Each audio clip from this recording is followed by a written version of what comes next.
அஸ்ஸலாமு அலைக்கும் வரஹ்மத்துல்லாஹி தஆலா வபரகாத்துஹு. அஊது பில்லாஹி மினஷ் ஷைத்தானிர் ரஜீம். பிஸ்மில்லாஹிர் ரஹ்மானிர் ரஹீம். வலகத் ஜாஅத் ருசுலுனா இப்ராஹீம பில் புஷ்ரா காலு சலாமா கால சலாமுன் ஃபமா லபிஸ அன் ஜாஅ பி இஜ்லின் ஹனீத் ஆமன்னா பில்லாஹ் ஸதகல்லாஹு மௌலானல் அலியுல் அதீம். நமது தூதர்கள் இப்ராஹிம் அலைஹிஸ்ஸலாம் அவர்களிடத்தில் நற்செய்தியோடு வருகை தந்தார்கள். சலாம் சொன்னார்கள். இப்ராஹிம் அலைஹிஸ்ஸலாம் அவர்கள் அதற்கு பதில் சலாம் கூறினார்கள். சற்று நேரம் கூட தாமதிக்கவில்லை. இப்ராஹிம் நபி அலைஹிஸ்ஸலாம் இளம் காளை, பொரித்த காளை கறியை அவர்களுக்கு கொண்டு வந்தார். இப்ராஹிம் அலைஹிஸ்ஸலாம் அவர்கள் அவருடைய கரங்களை பார்த்தார்கள். அந்த உணவின் பக்கம் அவருடைய கரங்கள் நீளவில்லை. அப்போது அவர்கள் பயந்து போய்விட்டார்கள், யோசிக்க ஆரம்பித்தார்கள். அந்த தூதர்கள் சொன்னார்கள், நீங்கள் பயப்பட வேண்டாம், நாங்கள் லூத் அலைஹிஸ்ஸலாம் அவருடைய சமுதாயத்தின் பக்கம் தூதர்களாக அனுப்பப்பட்டிருக்கிறோம் என்று அந்த இறை தூதர்கள் சொன்னார்கள் என இந்த வசனங்கள் நமக்கு எடுத்துரைக்கின்றன. 69ஆம் வசனத்திலிருந்து, சூரத்துல் ஹூத் 11ஆம் அத்தியாயம் 69ஆம் வசனத்திலிருந்து வசனங்கள் தொடர்கின்றன. நபி இப்ராஹிம் அலைஹிஸ்ஸலாமுடைய வரலாறு தொடங்குகிறது. இப்ராஹிம் அலைஹிஸ்ஸலாம் அவர்களை பற்றி நாம் கேள்விப்பட்டிருக்கிறோம். அபுல் அன்பியா என்பார்கள், நபிமார்களுடைய தந்தை என்று சொல்வார்கள். மில்லத்த அபீக்கும் இப்ராஹிம ஹனீஃபா என்று அல்லாஹும் கூறுகிறான். உங்களுடைய தந்தை இப்ராஹிமுடைய மில்லத்தை நீங்கள் பின்பற்றுங்கள் என்று. எனவே தான் இப்ராஹிம் அலைஹிஸ்ஸலாம் அவர்களை பற்றி அபுல் அன்பியா, நபிமார்களின் தந்தை என்று. ஒரு நாள் இப்ராஹிம் அலைஹிஸ்ஸலாம் அவர்கள் வீட்டில் இருக்கிறார்கள். அப்போது சிலர் மனித ரூபத்தில் வருகிறார்கள். வந்திருப்பவர்கள் யார் என்றால் மலக்குமார்கள், ஏக இறைவனுடைய தூதர்கள் வந்திருக்கிறார்கள். இந்த தூதர்கள் யார் என்று கேட்டால் நபி ஜப்ரீல் அலைஹிஸ்ஸலாத்து வஸ்ஸலாம், மீகாயில் அலைஹிஸ்ஸலாத்து வஸ்ஸலாம், இறை தூதர் மீகாயில் அலைஹிஸ்ஸலாத்து வஸ்ஸலாம், இஸ்ராஃபில் அலைஹிஸ்ஸலாத்து, 3 வானவர்கள் மலக்குமார்கள் வந்திருக்கிறார், மனித ரூபத்தில் வந்திருக்கிறார்கள். இப்ராஹிம் அலைஹிஸ்ஸலாம் அவர்கள் விளங்கி கொண்டார்கள், நம் வீட்டிற்கு விருந்தாளிகள் வந்திருக்கிறார்கள், அவர்களுக்கு நாம் விருந்தோம்பல் செய்ய வேண்டும். இப்ராஹிம் அலைஹிஸ்ஸலாம் அவர்களை நாம் நிறைய கேள்விப்பட்டிருக்கிறோம். அவர்கள் விருந்தாளி இல்லாமல் உணவு உண்ண மாட்டார்கள். உணவு உண்பதாக இருந்தால் வெளியே சென்று தேடி பார்ப்பார்கள், யாராவது ஏழை எளியோர் இருக்கிறார்களா, ஊருக்கு யாராவது விருந்தினர்கள் வந்திருக்கிறார்களா என்பதை தேடி பார்த்து அவர்களையும் அழைத்து கொண்டு வீட்டிற்கு வந்து சேர்ந்தே சாப்பிடுவார்கள். இது இப்ராஹிம் அலைஹிஸ்ஸலாமுடைய நற்பண்பு. அவர்களுக்கு மிக்க மகிழ்ச்சி ஆகிவிட்டது. மனித ரூபத்தில் மக்கள் வந்திருக்கிறார்கள், அவர்களுக்கு நாம் நல்ல உணவை புசிக்க செய்ய வேண்டும் என்று ஒரு இளம் காளை, அதை உடனே அறுத்து, அல்லாஹ்வுடைய பெயர் சொல்லி அறுத்து அதை பொரித்து கொண்டு வந்து வைக்கிறார்கள். அந்த தூதர்கள் முன்னே கொண்டு வந்து வைக்கிறார்கள். ஆனால் யாருமே சாப்பிட தயாராக இல்லை. கைகள் நீள மறுக்கின்றன. இப்ராஹிம் அலைஹிஸ்ஸலாம் அவர்களுக்கு தயக்கமாகிவிட்டது, ஒரு பயமாகிவிட்டது. ஏன் இவர்கள் சாப்பிட மறுக்கிறார்கள்? இவர்கள் கொள்ளைக்காரர்களாக இருப்பார்களோ, நமக்கு எதிரிகளாக இருப்பார்களோ என் காரணமோ, இறை தூதர் என்பது அவர்களுக்கு அந்த நேரத்தில் தெரியவில்லை. அல்லாஹுவால் அனுப்பப்பட்ட ஜப்ரையில், மீகாயில், இஸ்ராஃபில் என்று தெரியவில்லை. மனித ரூபத்திலே, அழகிய ரூபத்திலே வந்திருக்கிறார்கள். அன்றைய காலகட்டத்திலே பழக்கம் என்னவென்று கேட்டால், ஒரு வீட்டிற்கு கொள்ளைக்காரர்கள் வந்தார்கள் என்றால் அந்த வீட்டில் எதையும் சாப்பிட மாட்டார்கள். எதிரிகளும் கூட இன்றைக்கும் அது இருக்கத்தான் செய்யுது, வீட்டிற்கு வந்தால் சாப்பிட மாட்டார்கள். எனவே இவர்கள் கொள்ளைக்காரர்களாக இருப்பார்களோ என்கின்ற வஅவுஜஸ மின்ஹும் ஹீஃபா, ஒரு பயம் வந்தது. ஹீஃபா என்றால் பயம் என்பது பொருளாகும். உடனே அவர்கள் சொன்னார்கள், நீங்கள் சந்தேகிக்க வேண்டாம், நாங்கள் அல்லாஹுவால் அனுப்பப்பட்ட இறை தூதர்கள், வானவர்களாக வந்திருக்கிறோம். எதற்காக நாங்கள் வந்திருக்கிறோம் என்று கேட்டால், லூத் அலைஹிஸ்ஸலாமுடைய கௌமை அழிப்பதற்காக வந்திருக்கிறோம். வந்த வழியிலே ஆண்டவே உங்களை சந்தித்து விட்டு செல்ல வந்திருக்கிறோம் என்று சொன்னார்கள். ஒரு நற்செய்தியோடு வந்ததாக சொல்லுகிறார்கள். என்ன நற்செய்தி? நபி இப்ராஹிம் அலைஹிஸ்ஸலாம் அவர்களுக்கு அடுத்து இஸ்ஹாக் பிறக்கப் போகிறார். இஸ்ஹாக் அலைஹிஸ்ஸலாம் அவர்கள் மூலமாக யாக்கூப் அலைஹிஸ்ஸலாம் பிறக்க போகிறார்கள். இது நற்செய்தியா இல்லையா? ஒரு குடும்பத்தில் பிள்ளை பேர் உண்டாக போகிறது என்றால், குழந்தை பேர் உண்டாக போகிறது என்றால், அதை வானவர்கள் அல்லாஹுடைய தரப்பிலிருந்து அறிவிக்கிறார்கள் என்றால் அது புஷ்ராவா இல்லையா? அந்த நற்செய்தியைத்தான் புஷ்ரா என்று கூறுகிறார்கள். நபி இப்ராஹிம் அலைஹிஸ்ஸலாத்து வஸ்ஸலாம் அப்போதான் அவர்கள் சமாதானம் அடைகிறார்கள். இந்த நற்செய்தியை சொல்லப்பட்டதற்கு பின்னால் சமாதானம் அடைகிறார்கள். அதற்கு பின்பு அவர்களுக்கு இடையிலே ஒரு நல்ல உரையாடல் தொடங்குகிற இந்த சந்தர்ப்பத்தில் நாம் அறிந்து கொள்ள வேண்டிய ஒரு முக்கியமான அம்சங்கள் இந்த நிகழ்ச்சியிலே இடம்பெற்றிருக்கிறது. முதலாவது விஷயம் என்னவென்று கேட்டால், விருந்தோம்பல். அது மிகவும் ஒரு சிறப்பான நற்பண்பு, இஸ்லாமிய நற்பண்பு. நம்முடைய வீட்டிற்கு விருந்தாளிகள் வந்தார்கள் என்றால் எந்த அளவுக்கு அவர்களை நாம் சிறப்பாக உபசரிக்க முடியுமோ உபசரிக்க வேண்டும்.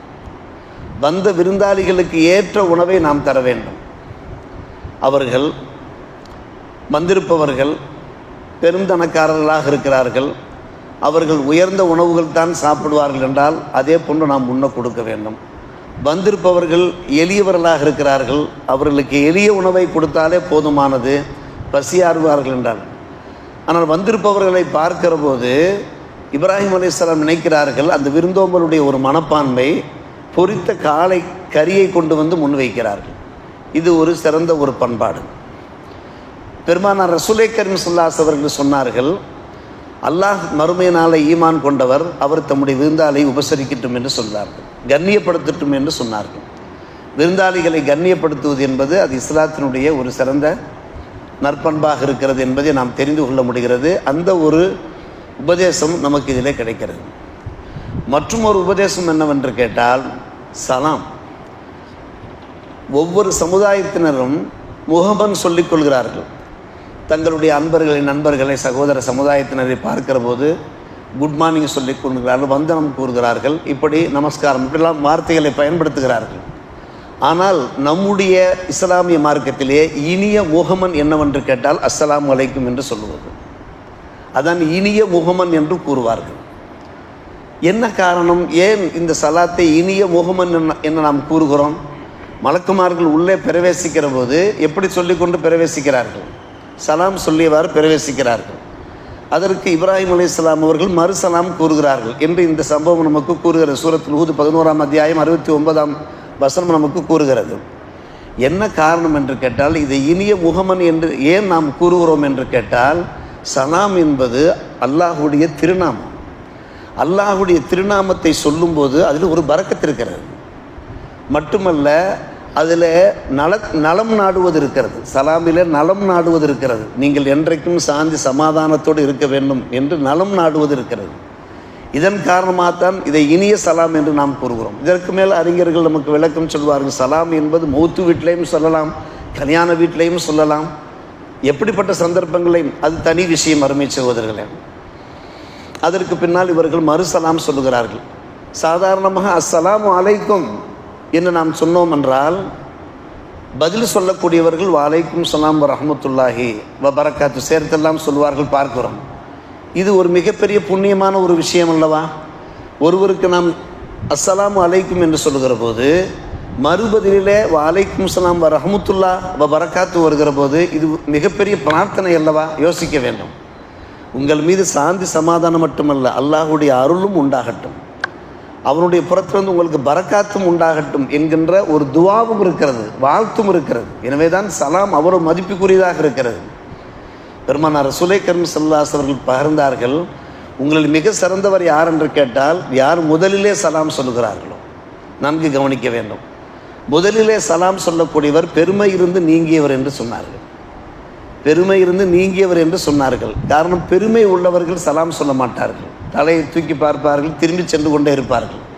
சில பேர் சலாம் சொன்னாலும் கூட மறுபதில் சொல்ல மாட்டார்கள். அது மிகப்பெரிய குற்றமான ஒரு விஷயம். சலாம் சொல்லுவது சுன்னத்து என்றால் சலாத்திற்கு பதிலளிப்பது வாஜிபாக இருக்கிறது, மிக அவசியமானதாக இருக்கிறது. அது சொல்லாவிட்டால் அந்த வாஜிபை விட்ட குற்றம் உண்டாகும். சலாத்துக்கு இவ்வளவு மதிப்பு மரியாதை இருப்பதற்கு என்ன காரணம் என்று கேட்டால், சலாம் என்பது அல்லாஹுடைய ஒரு பெயர், அது ஒரு திக்ராவும் அமைகிறது.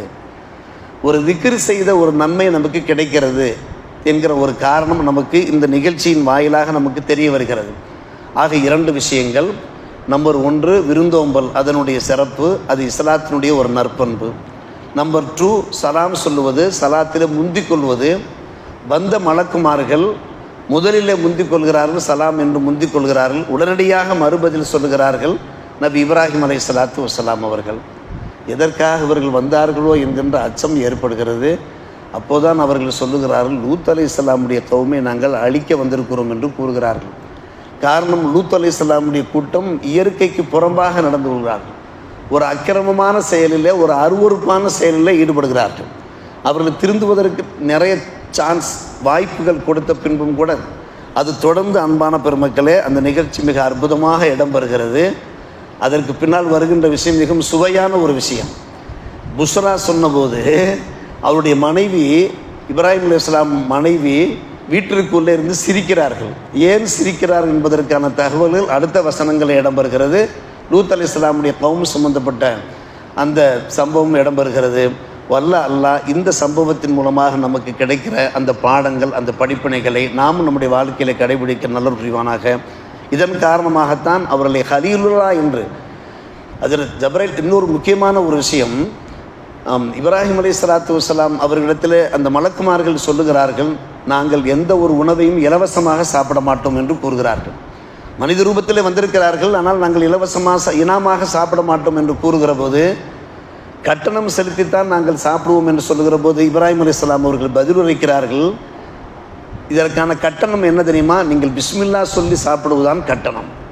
சாப்பிட்டு முடித்த உடனே அல்ஹம்துலில்லாஹ் என்று நீங்கள் அல்லாஹ்வுக்கு சுக்ரியா செய்திருந்தால் அதுதான் கட்டணம் என்று சொன்ன உடனே மலக்குமார்கள் புன்னகைக்கிறார்கள், சந்தோஷப்படுகிறார்கள். இதன் காரணமாகத்தான் உங்களுக்கு கலீலுல்லா என்ற பெயரே வந்தது என்று கூறுகிறார்கள். கலீலுல்லா என்ற பெயர் வந்ததற்கு பல காரணங்கள். இப்ராஹிம் அலைஹிஸ்ஸலாம் கலீலுர் ரஹ்மான் ஸ்ட்ரீட் என்ற ஷாரிய கலீல் ரஹ்மான் என்ற புனித மக்காவில் இருக்கிறது. இந்த பேர் வந்ததற்கு பல காரணங்கள். அதில் ஒரு காரணம், இப்படி என்ன செய்தார்கள், நல்ல விஷயங்களை சொன்னார்கள். உணவு உண்ண ஆரம்பிக்கிற போது பிஸ்மில்லா சொல்லாமல் நாம் உணவு உண்ண ஆரம்பிக்கவே கூடாது, சைத்தானம் சேர்ந்து சாப்பிடுவான். அதே போன்று எப்போது உணவு அருந்தி முடிக்கிறோமோ லக்கல் ஹம்து வலக்க ஷுக்ரியா, அல்லாஹ் உனக்கே நன்றி, உனக்கே சர்வ புகழும் என்று சொல்லுகிற போது அல்லாஹ் ரப்புல் ஆலமீன் அந்த உணவிலே நிறைந்த பரக்கத்தை தருவான். நம்முடைய குடும்பத்திலே பொருளாதாரத்தில் எந்த ஒரு சிக்கலும் ஏற்படாது என்கிற விஷயத்தையும் நாம் நினைவில் கொள்வோமாக. அல்லாஹ் நல்லொரு புரிவானாக. வாஹிர் தாவான் அல்ஹம்துலில்லாஹி ரப்பில் ஆலமீன்.